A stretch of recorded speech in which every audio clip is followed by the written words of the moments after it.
Et si l'un des plus grands signes de la fin des temps n'était pas seulement l'apparition d'un homme, mais les épreuves qui l'entoureront?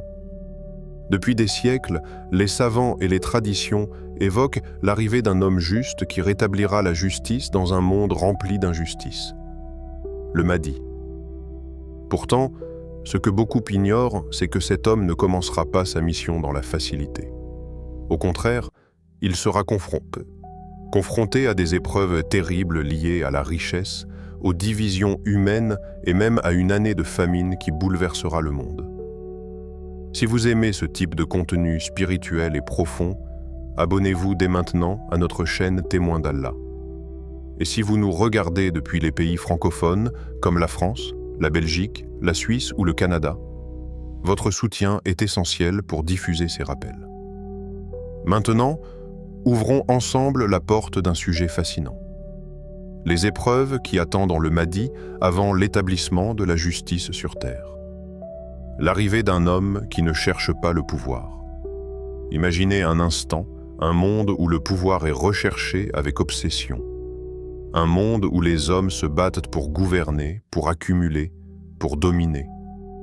Depuis des siècles, l'histoire humaine est remplie de dirigeants qui ont convoité l'autorité.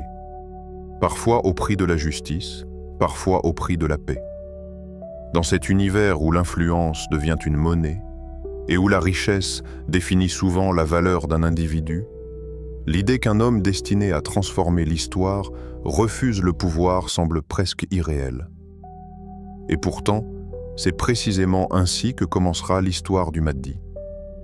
Contrairement aux leaders qui émergent en proclamant leur ambition, cet homme ne cherchera ni les projecteurs ni les trônes. Il vivra parmi les gens avec simplicité. Ceux qui le croiseront au quotidien ne verront rien d'extraordinaire dans son apparence. Il ne portera pas les signes d'un chef ni les marques d'un homme appelé à diriger des nations. Il ressemblera à ces hommes que l'on croise dans les marchés, dans les rues animées, dans les lieux ordinaires où la vie suit son cours. C'est cette simplicité qui rendra son histoire si surprenante. Car pendant que lui mène une existence discrète, le monde autour de lui changera à une vitesse inquiétante. Les sociétés traverseront des crises économiques profondes. Les écarts entre les riches et les pauvres deviendront de plus en plus visibles. Dans certaines villes, les gratte-ciels symboliseront une richesse presque illimitée, tandis que dans d'autres endroits, des familles entières lutteront pour survivre. Les injustices économiques deviendront un sujet central de la vie quotidienne. Des populations entières ressentiront que le système qui régit le monde ne fonctionne plus pour eux. Les ressources existeront toujours, mais leur distribution sera profondément déséquilibrée. Quelques-uns posséderont une immense abondance, tandis que beaucoup manqueront de l'essentiel. Dans ce climat tendu, les gens commenceront à chercher des réponses. Certains chercheront des solutions dans la politique. D'autres se tourneront vers les idéologies ou les mouvements sociaux. Mais une partie de la population commencera à se rappeler les anciennes prophéties évoquant l'arrivée d'un homme juste. Un homme qui ne gouvernerait pas pour lui-même, mais pour restaurer l'équilibre. C'est à ce moment que le nom du Mahdi commencera à circuler. Au début, ce ne sera qu'un murmure. Une conversation entre quelques personnes. Une rumeur évoquée avec prudence. Mais les rumeurs ont une étrange manière de se répandre lorsqu'une société traverse l'incertitude. Certaines personnes commenceront à observer cet homme discret. Elles remarqueront son caractère, sa manière de parler, sa sagesse naturelle. Elles verront en lui une honnêteté rare dans une époque où la confiance entre les hommes s'est fragilisée. Et progressivement, l'idée commencera à apparaître dans les esprits.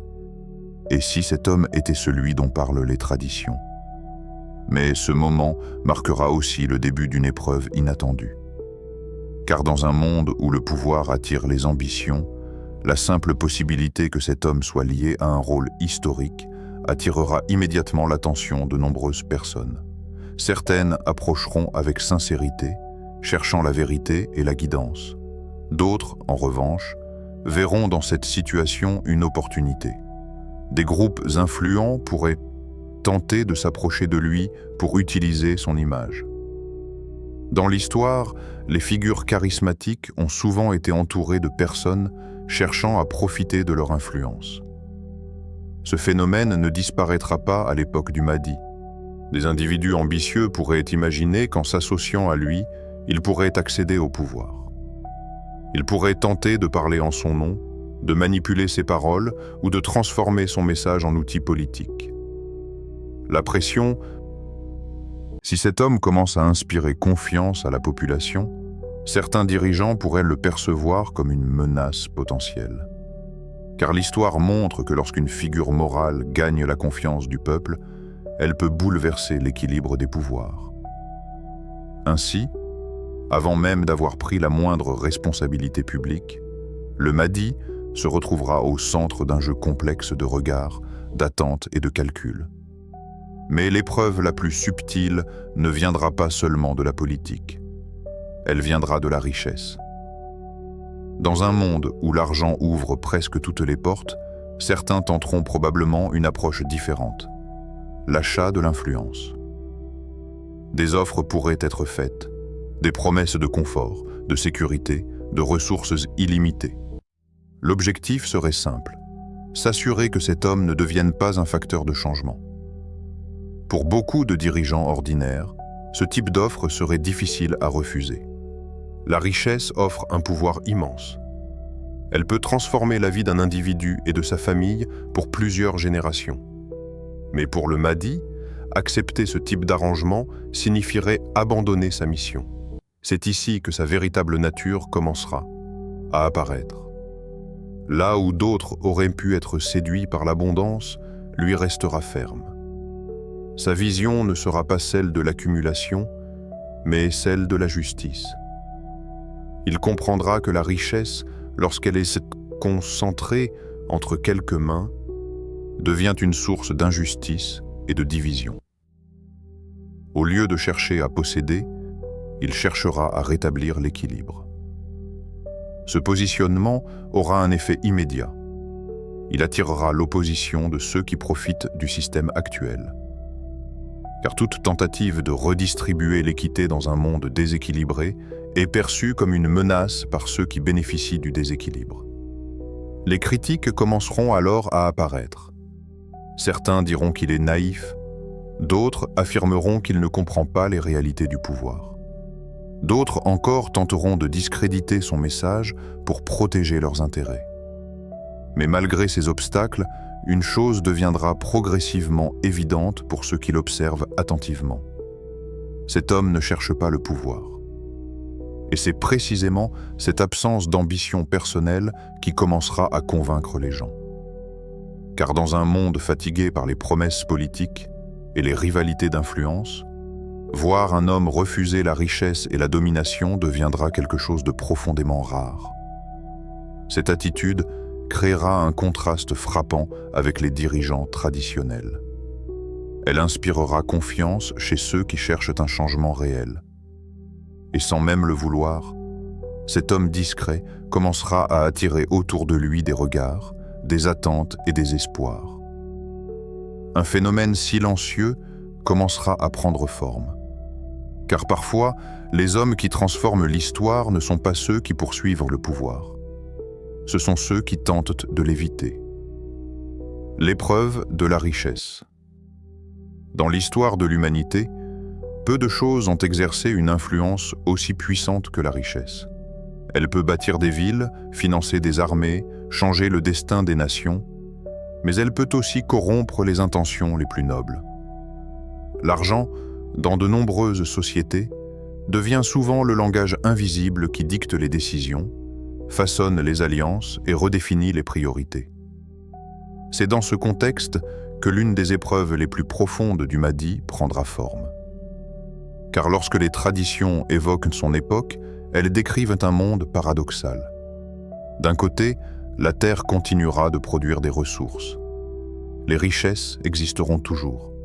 Les technologies permettront même de générer une abondance que les générations passées n'auraient jamais imaginée. Mais d'un autre côté, Cette abondance ne profitera pas à tous. Au contraire, l'écart entre les riches et les pauvres deviendra encore plus visible. Dans certaines régions du monde, des individus posséderont des fortunes capables d'influencer des économies entières. Ils contrôleront des entreprises, des réseaux financiers, des systèmes qui déterminent la circulation de l'argent à l'échelle mondiale. Pendant ce temps, des millions de personnes continueront de vivre dans la précarité. Des familles travailleront dur chaque jour sans jamais réussir à sortir de la pauvreté. Des jeunes grandiront avec le sentiment que les opportunités sont réservées à une minorité. Les tensions sociales commenceront à s'accumuler, créant un climat d'injustice qui touchera toutes les couches de la société. Mais le Mahdi ne regardera pas la richesse comme un moyen de domination. Il la considérera comme une responsabilité. Pour lui, les ressources de la terre ne doivent pas servir à enrichir une poignée d'individus pendant que d'autres souffrent. Elles doivent être utilisées pour créer un équilibre qui permette à chaque être humain de vivre dignement. Cette idée, simple en apparence, portera en réalité une force de transformation immense. Car remettre en question la distribution de la richesse revient à toucher au cœur même du système mondial. Lorsque le Mahdi commencera à encourager une redistribution plus équitable, certains verront dans cette vision un espoir. Les populations qui ont longtemps souffert d'injustice économique pourraient se reconnaître dans ce message. Mais d'autres percevront immédiatement le danger. Car ceux qui bénéficient du système actuel comprendront que ces idées pourraient menacer leurs privilèges. Les élites financières, les groupes influents et certaines structures de pouvoir pourraient considérer cette approche comme une attaque directe contre leurs intérêts. L'histoire montre que lorsque des réformes économiques importantes apparaissent, elles provoquent presque toujours des résistances. Ce phénomène ne sera pas différent à l'époque du Mahdi.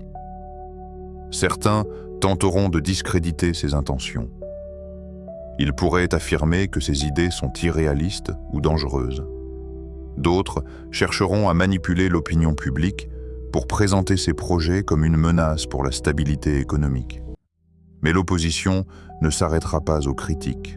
Dans un monde où l'argent peut ouvrir de nombreuses portes, certaines personnes pourraient essayer une stratégie différente, l'influence par la richesse. Des offres pourraient apparaître, des propositions d'alliance, des promesses de soutien financier. L'objectif serait simple, transformer cet homme qui prône la justice en un acteur du système existant. Car si le Mahdi acceptait de coopérer avec les puissants en échange de richesses ou de privilèges, sa capacité à transformer la société serait immédiatement neutralisée. C'est là que l'épreuve deviendra profondément personnelle. Car refuser ces offres ne signifiera pas seulement rejeter l'argent. Cela signifiera aussi s'opposer à des forces capables d'exercer une pression immense. La richesse, lorsqu'elle s'est concentrée, devient un outil capable d'influencer les médias, les institutions et même les perceptions publiques.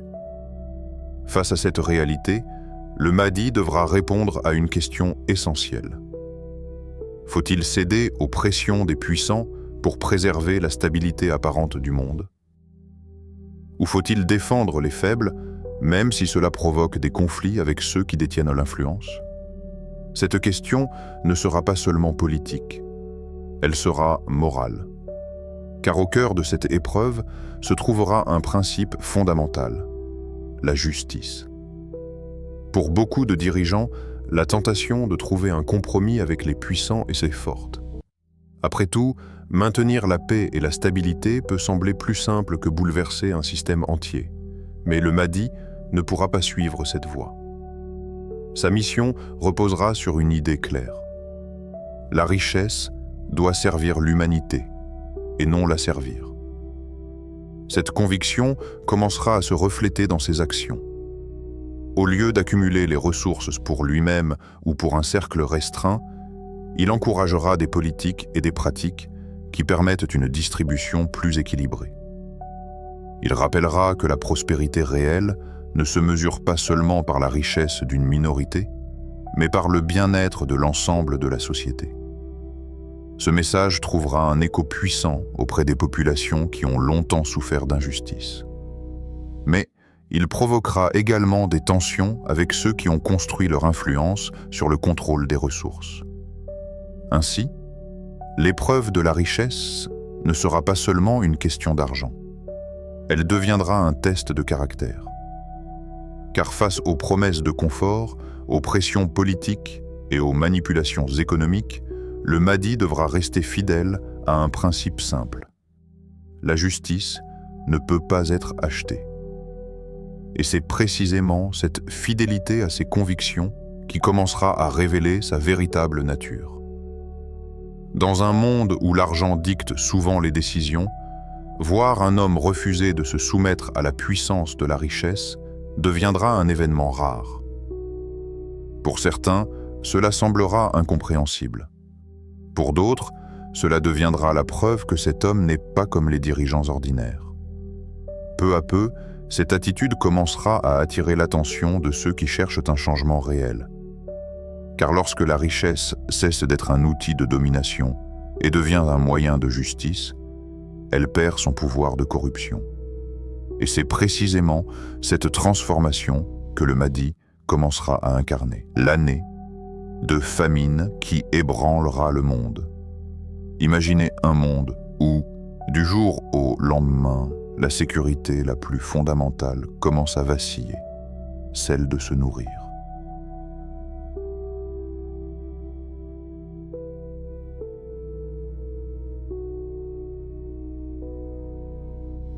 Pendant longtemps, les sociétés modernes ont cru que les grandes famines appartenaient au passé, comme des tragédies liées à des époques anciennes.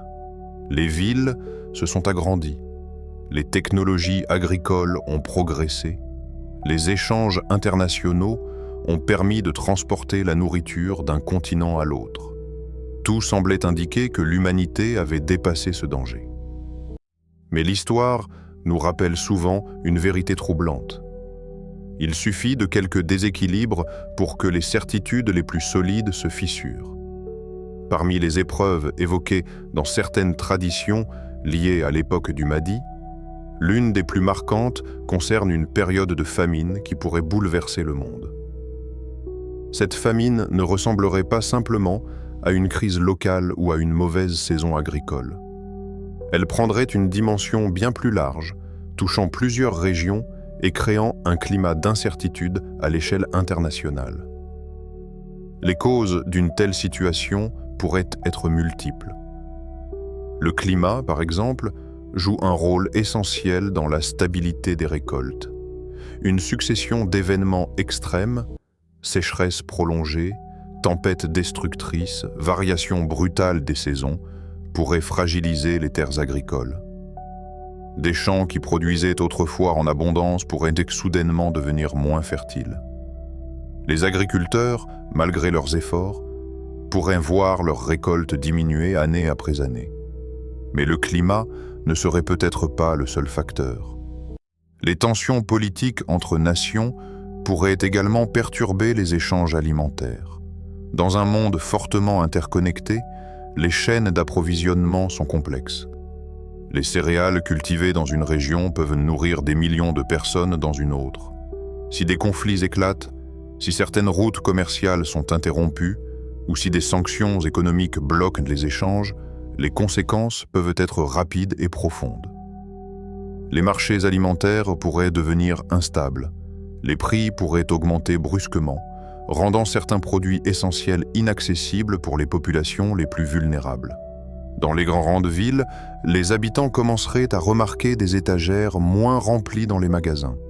Dans les zones rurales, les familles dépendant de l'agriculture pourraient ressentir directement les effets des récoltes réduites. Peu à peu, un sentiment d'inquiétude commencerait à se répandre. Car la nourriture n'est pas seulement une question économique. Elle est au cœur de la survie humaine. Lorsque les gens commencent à craindre de manquer de nourriture, leur comportement change. La peur peut pousser certains à stocker excessivement, aggravant encore les pénuries. Les tensions sociales peuvent apparaître dans les endroits où les ressources deviennent rares. Dans certaines régions, les gouvernements pourraient tenter de gérer la situation en limitant les exportations ou en rationnant les produits alimentaires. Ces décisions, bien qu'elles visent à protéger les populations locales, pourraient accentuer les difficultés ailleurs. Ainsi, une crise alimentaire peut rapidement se transformer en une crise globale. C'est dans ce climat fragile que l'époque du Mahdi pourrait se dérouler. La famine évoquée dans les traditions ne serait pas seulement un événement matériel. Elle représenterait aussi une épreuve morale pour l'humanité. Car face à la rareté, les sociétés révèlent souvent leur véritable nature. Certaines personnes pourraient choisir l'égoïsme. Elles chercheront à protéger leurs propres ressources, à accumuler ce qu'elles peuvent, à se préparer individuellement sans se soucier des autres. Mais d'autres pourraient réagir différemment. Dans les moments de crise, l'histoire montre aussi que la solidarité peut émerger de manière inattendue. Des communautés peuvent s'organiser pour partager les ressources disponibles. Des initiatives locales peuvent apparaître pour soutenir les familles les plus vulnérables. C'est précisément dans ce contexte que la sagesse du Mahdi sera mise à l'épreuve. Car un leader spirituel ne se limite pas à analyser les crises. Il doit inspirer une réponse collective capable de transformer la peur en responsabilité. Plutôt que de laisser la famine diviser les populations, le Mahdi encouragera la coopération. Il rappellera que la survie d'une société dépend de sa capacité à protéger les plus faibles. Son message pourrait être simple mais puissant. Lorsque la nourriture devient rare, la générosité devient encore plus précieuse. Dans certaines régions, il pourrait encourager la création de systèmes de distribution équitables pour s'assurer que les ressources disponibles atteignent ceux qui en ont le plus besoin. Dans d'autres, il pourrait appeler les communautés à renforcer les liens de solidarité. Car même dans les périodes les plus difficiles, une société peut choisir entre deux chemins. Le premier est celui de la peur. Dans ce chemin, chacun agit pour lui-même, cherchant à sécuriser ses propres ressources sans se soucier du reste du monde. Ce comportement peut créer une spirale de méfiance où les individus se perçoivent comme des concurrents plutôt que comme des partenaires. Le second chemin est celui du partage. Dans ce chemin, les individus reconnaissent que la survie collective dépend de la coopération. Les ressources sont utilisées avec sagesse. Les excédents sont partagés avec ceux qui en manquent. Les communautés deviennent plus solidaires face à l'adversité. L'année de famine, évoquée dans les traditions, pourrait ainsi devenir un miroir révélant la nature profonde des sociétés humaines. Allons-nous laisser la rareté nourrir les conflits et les divisions? Ou allons-nous redécouvrir des valeurs que l'abondance avait peut-être fait oublier? Dans ce moment critique, la présence du Mahdi pourrait jouer un rôle déterminant. Non pas parce qu'il posséderait une solution magique à la crise, mais parce qu'il incarnerait une vision capable d'unir les populations autour de principes simples: la responsabilité, la justice et la solidarité. Car parfois, les plus grandes transformations de l'histoire ne naissent pas dans les périodes d'abondance. Elles apparaissent dans les moments où l'humanité est confrontée à ses propres limites. Et c'est précisément dans ces moments que les choix collectifs deviennent décisifs. Lorsque la nourriture se raréfie, chaque décision prend une importance nouvelle. Chaque geste de générosité peut sauver une vie. Chaque acte d'égoïsme peut aggraver la souffrance d'autrui. Ainsi, l'année de famine ne sera pas seulement une épreuve matérielle. Elle deviendra un moment où l'humanité devra décider quel type de société elle veut devenir. Les divisions autour du Mahdi chaque fois qu'une figure apparaît dans l'histoire avec la capacité de transformer profondément une société, une chose se produit presque toujours. Les gens se divisent. Certains voient immédiatement une lueur d'espoir, d'autres restent prudents et d'autres encore se sentent menacés. Cette réaction n'est pas nouvelle. Elle traverse toutes les époques de l'humanité. L'apparition du Mahdi ne fera pas exception. Au moment où son nom commencera à circuler, les réactions seront multiples et parfois opposées. Dans certaines villes, des personnes parleront de lui avec admiration. Elles diront que cet homme incarne la justice dont le monde a besoin. Elles verront dans ses paroles une sagesse capable de guider les sociétés vers un avenir plus équilibré. Mais ailleurs, les conversations auront un ton très différent. Certains écouteront ces récits avec scepticisme. Ils diront que l'histoire a déjà connu trop de prétendus sauveurs, trop de figures charismatiques qui promettaient un changement avant de décevoir. Pour ces personnes, la prudence semblera nécessaire. Elles préféreront observer, attendre, analyser les actions plutôt que les paroles. Puis il y aura un troisième groupe, ceux qui s'opposeront frontalement. Pour eux, l'apparition d'une figure capable d'influencer les masses sera perçue comme une menace directe. Certains dirigeants politiques pourraient craindre de perdre leur autorité. Certains groupes influents pourraient redouter les transformations économiques et sociales qu'il propose. Dans ce contexte, les tensions commenceront à se multiplier. Car lorsqu'un individu incarne une idée puissante, il devient rapidement le centre d'un débat qui dépasse sa personne. Les discussions sur le Mahdi ne concerneront pas seulement son identité ou ses intentions. Elles toucheront des questions profondes sur la justice, la richesse, le pouvoir et la direction que doit prendre l'humanité. Les partisans verront en lui un guide. Ils remarqueront sa simplicité, son refus de la corruption, sa volonté de défendre les plus faibles.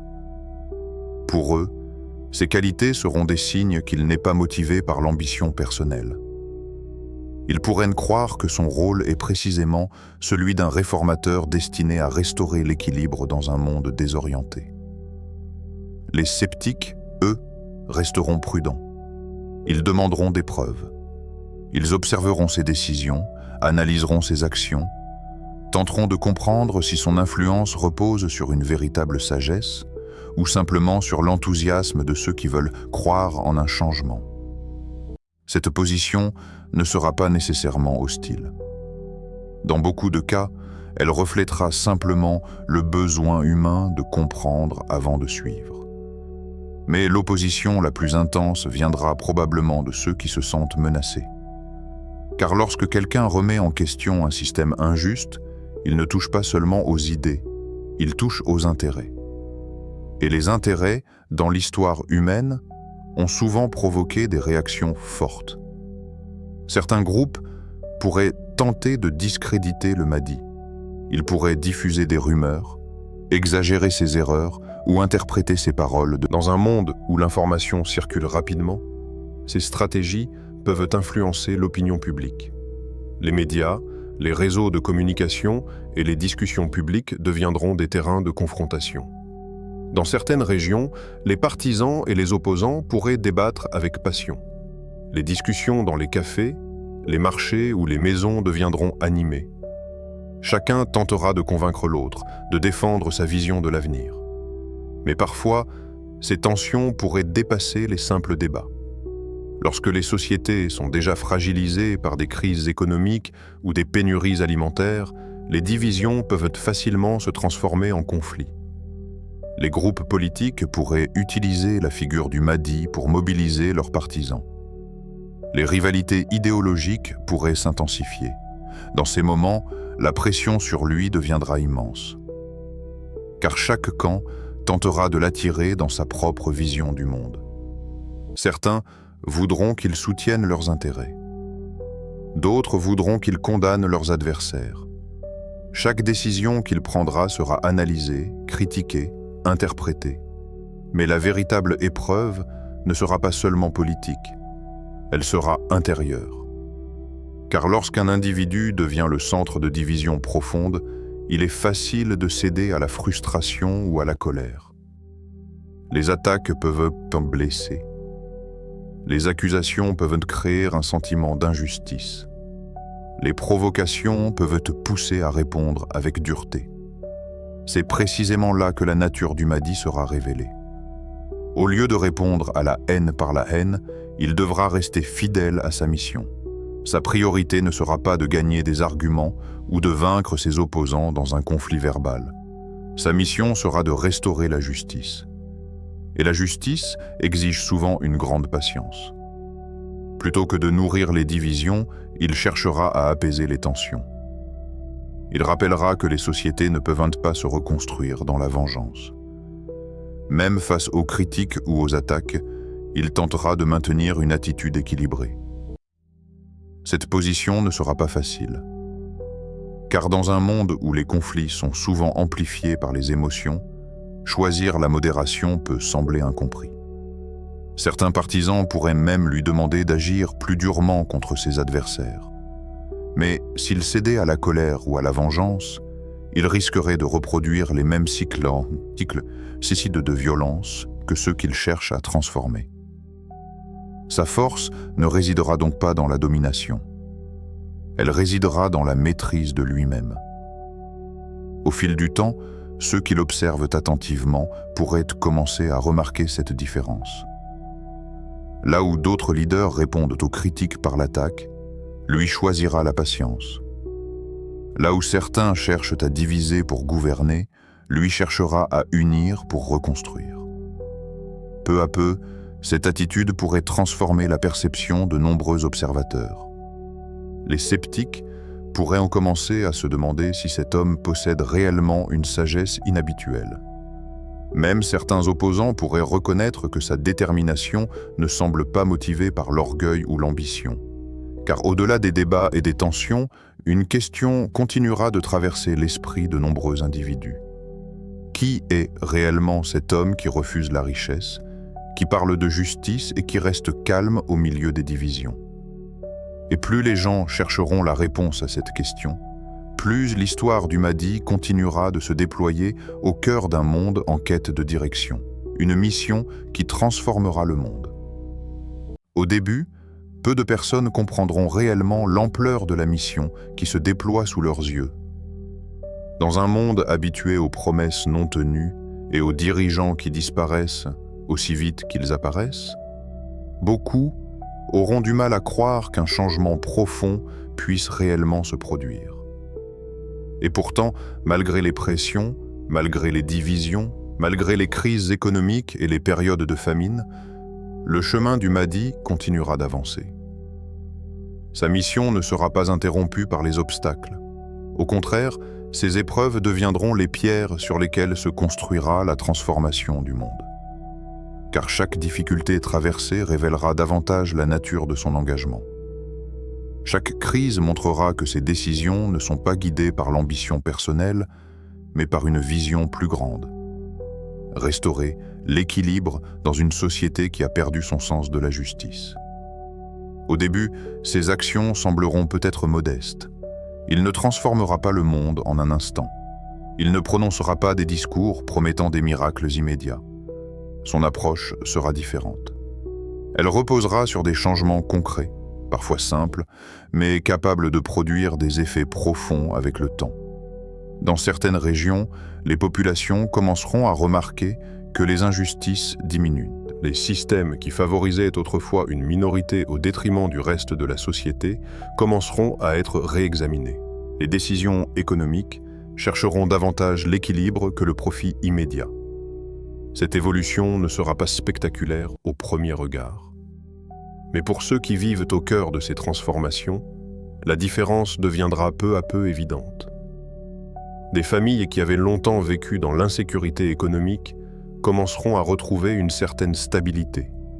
Des communautés qui se sentaient abandonnées par les institutions verront apparaître des initiatives visant à rétablir l'équité. Peu à peu, la confiance commencera à renaître. Et la confiance est une force puissante. Lorsqu'une population commence à croire que la justice est possible, son comportement change. Les individus deviennent plus enclins à coopérer. Les rivalités diminuent. Les efforts collectifs prennent plus de sens. Dans ce contexte, la mission du Mahdi prendra une dimension de plus en plus visible. Car au-delà des réformes économiques ou sociales, son influence touchera quelque chose de plus profond. l'état d'esprit des sociétés humaines. Pendant longtemps, le monde aura été marqué par la compétition permanente. Les nations se seront affrontées pour les ressources. Les groupes se seront divisés pour le pouvoir. Les individus auront parfois été encouragés à voir les autres comme des rivaux plutôt que comme des partenaires. Mais sous l'influence de sa vision, une idée commencera à émerger progressivement.